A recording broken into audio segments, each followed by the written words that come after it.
अंग्रेज अधिकारी था कर्नल कूट, वो हैदर अली से लड़ा। हैदर अली ने उसको परास्त किया।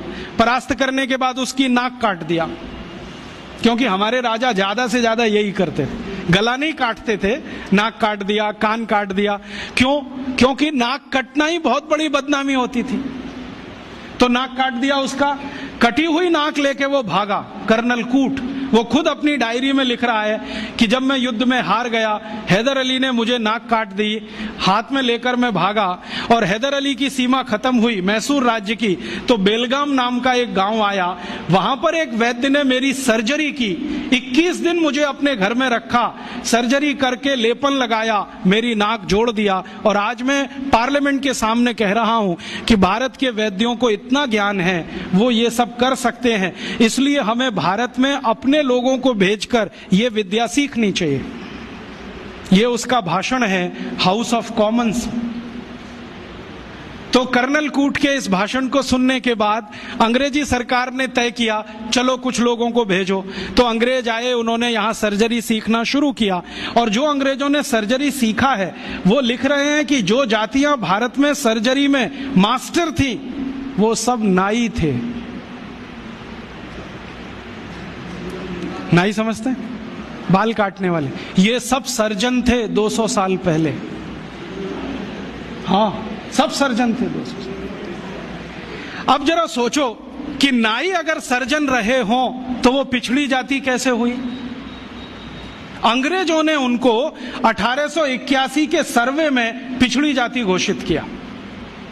उसके पहले इस देश में नाई कभी भी पिछड़ी जाति में नहीं थे। 1881 में सेंसस हुआ सबसे पहला, और आज तक वो चल रहा है, हर 10 साल में होता है जनसंख्या का गणना। अंग्रेजों ने पहली गणना में नाइयों को पिछड़ा वर्ग में डाल दिया। और एक अंग्रेज कहता है कि ये अच्छा ही है, क्योंकि ये विद्या में इतने ऊंचे हैं, अगर इनको नीचे नहीं लाओगे ये गुलामी कभी स्वीकार नहीं करेंगे। और आज हमारी सरकार भी उनको पिछड़ा ही कहती है। उनके हाथ में इतना हुनर है, उंगलियों में इतनी फ्लेक्सिबिलिटी है। वो आप देखते हैं ना, बाल काटते समय वो गर्दन भी काट सकते हैं, सोचो ना।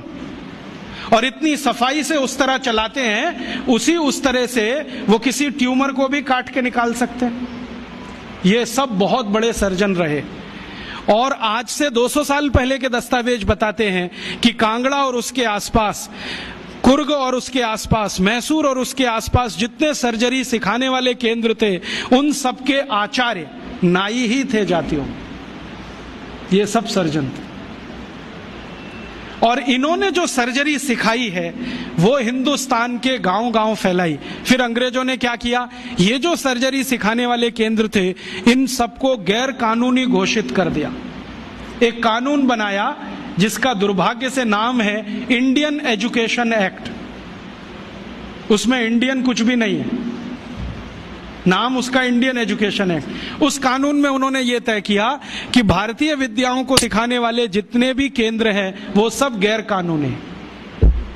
तो उन पे ताले डलवाए गए, नहीं डाले तो मरवाया गया, उनको आग लगवाई गई, कितने लोगों को जिंदा जला दिया। वो कहानी सुने तो आपकी आंखों से आंसू निकल आए।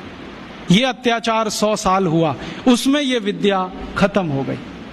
और फिर बेईमान अंग्रेजों ने क्या किया कि यहां से सर्जरी सीखा और उनके अपने रिकॉर्ड्स में वो सब है।